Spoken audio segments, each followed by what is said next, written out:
ความแห้งแล้งของใจข้าเดินมาไกลเหลือเกิน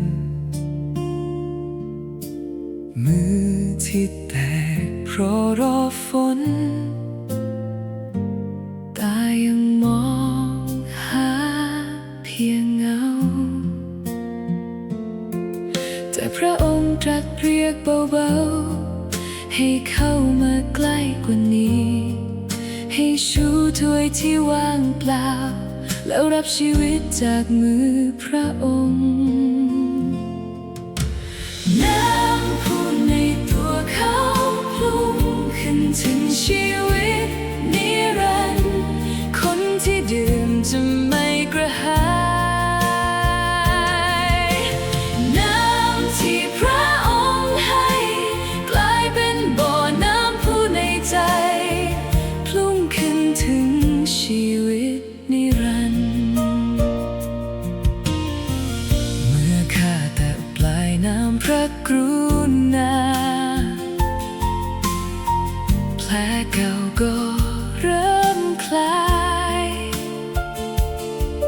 ความกลัวที่เคยกดทับเริ่มละลายหายไปไม่ต้องวิ่งหาอีกแล้วไม่ต้องซื้อความหวังจากใคร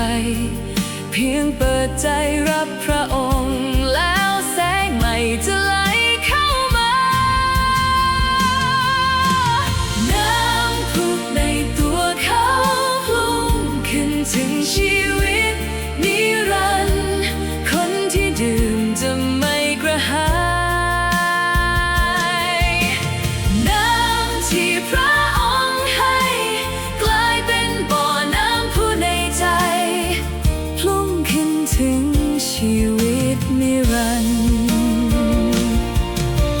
ขอให้ลึกลงไปอี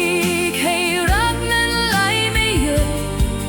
จากภายในสู่ภายนอกให้โลกเห็นความอัศจรรย์น้ำพุในตัวเขาพลุ่งขึ้นถึงชีวิตนิรันดร์คนที่ดื่มจะไม่กระหาย